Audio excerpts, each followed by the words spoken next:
Welcome to the fourth part of our lecture series, International Project Management.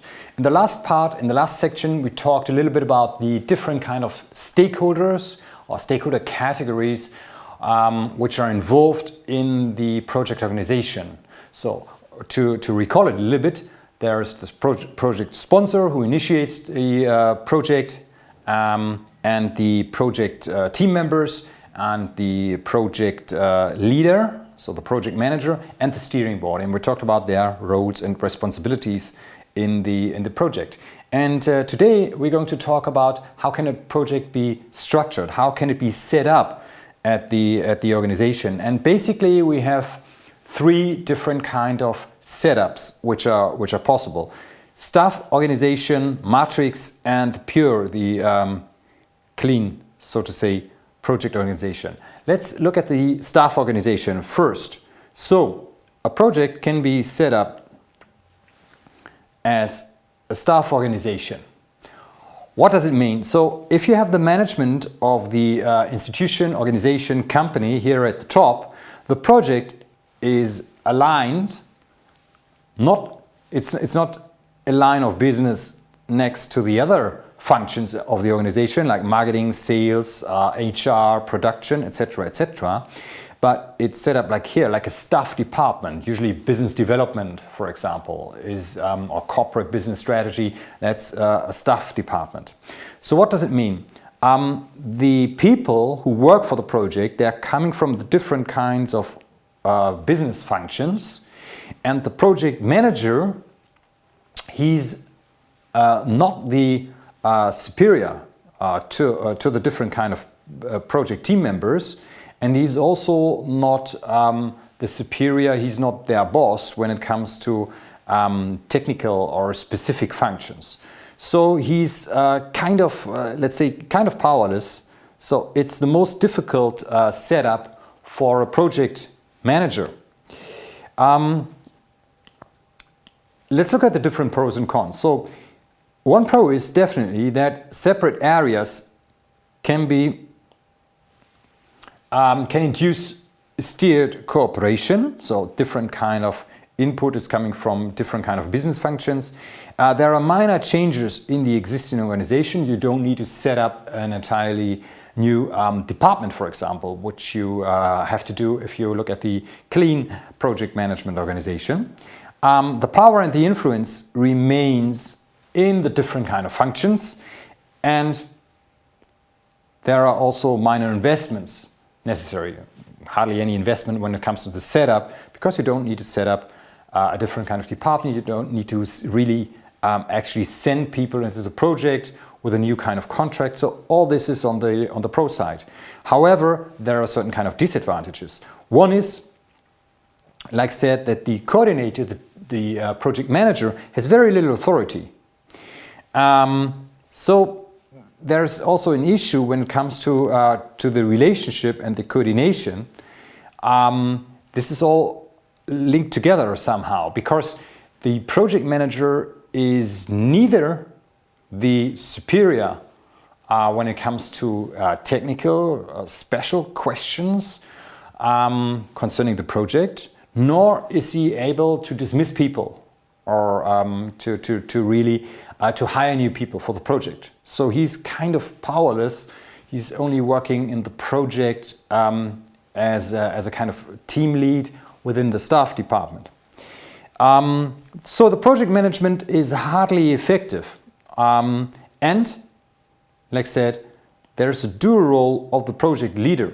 He's a specialist on the one hand side, and he's coordinator without having real powers to effectively also motivate team members. So there's a lot of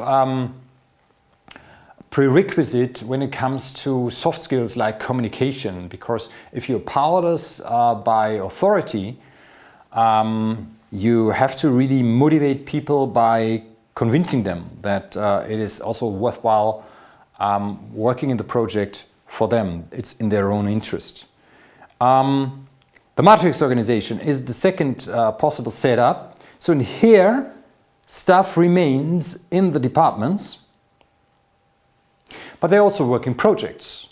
So is quite similar to the staff setup. However, the difference here is that the team lead, so the project manager, holds specialist right of instruction, which means he's the superior when it comes to the subject area questions. So when it comes to marketing questions, finance questions, etc., with regards to the project. However, he has no disciplinary power, so he cannot dismiss people. So if people don't perform, he has no legal power, disciplinary power, to dismiss them or to really,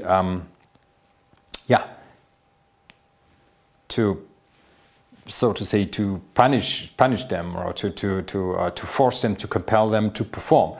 So he's a bit more powerful than in the staff organization, but not substantially.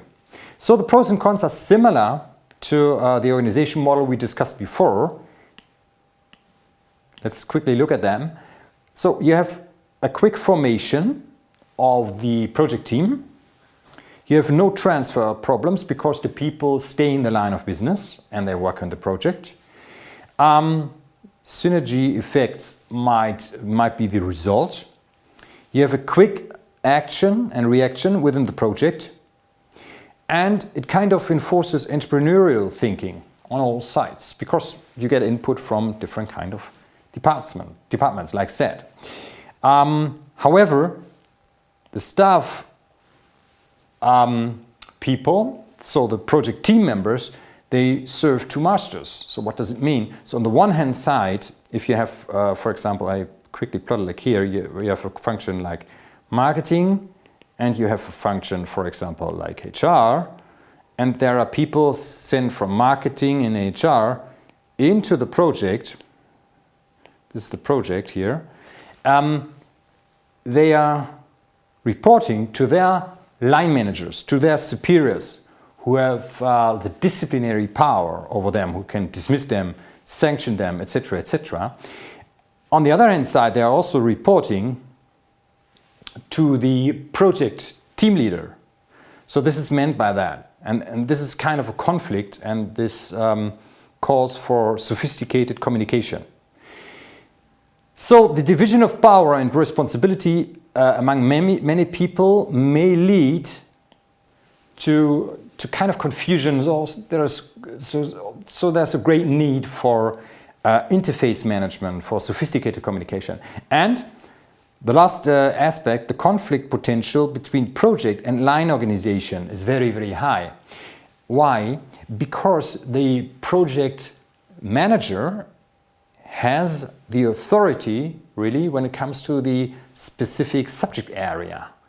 And this can be in conflict with the tasks that are given to the project team members by their respective line managers. So there may be a conflict, so this also calls for sophisticated communication.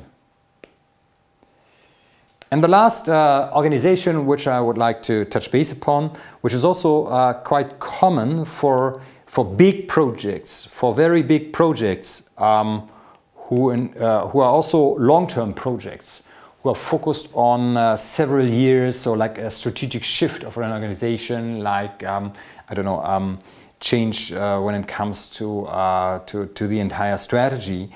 And usually in this case, a project is set up as an entirely new department. So here the difference is that there is no staff department like that for the project, but the project is set up as a unique, as a separate, as a different department or line of business next to the other lines of businesses. Which means that the project manager in this instance here, in this example, he has the greatest power, because on the one hand side he has the power when it comes to the subject area related to the project, and on the other hand side he's also disciplinary power. So he is the disciplinary superior. So the staff, the people who work for the project, they are also not sent into the project and work in parallel in their lines of businesses, but they're really via different contracts sent into the project, and they remain in the project and they only work for the project itself. So that's a very, very substantial difference compared to the other functions and other organizational setups. What are the pros and cons here? First, it is the most effective form of project management, how a project can be set up at the organization or institution. Why? Because the project manager has the greatest power. He has, on the one hand side, the subject authority, and he has also disciplinary powers. So also there is the optimal orientation and alignment towards the project goal, because here you can set up the department and describe the different kind of people you need for the project very much in detail and really aligned with the project objective, with the overall objective. What are the cons? First, what happens after completion? So what are you doing with people after the project is over? So their jobs are occupied meanwhile, so they are sent into the project, and then the project runs for 3, 4, 5 years, and then it's gone, and then the project is over, so which means the department is gone. So the line of business is no longer there. So either they go into another project, or they have to apply for a different kind of position. So there has to be vacant, open positions have to be there. So the problem is here for the management, for the top management of the organization, the company, but also this is an issue that the project managers do have as well, if they start or if they think about going to the project. And you have the danger of parallel developments between the project on the one hand side and the business line, right? Function. Why? Because if you have marketing here and then you have the project here, also marketing tasks are involved in the project. And the question is this in harmony? Can this be aligned, or can there be conflicts? Of course, potentially there can be conflicts. And then the question is, who's responsible for a certain kind of task, for a certain kind of objective to be accomplished? Is it the line manager of the business function, so the marketing manager, or is it the project team lead who's at the same level as the marketing manager? So there's a lot of conflict involved here as well. It is also the most expensive form. Why? Because you have to set up a different kind of department for that. And, like I said, you have the risk of competition between the project and the different lines of businesses. So although this is the most powerful, from a project management perspective, form of project organization, so structure, it also is the most costly one, and it's the one where you have a lot of communication challenges, let's put it this way. Yes, so this was the fourth part of our series, International Project Management. Thanks very much for your attention. We are looking forward to seeing you again on this channel. Thanks very much, and bye-bye.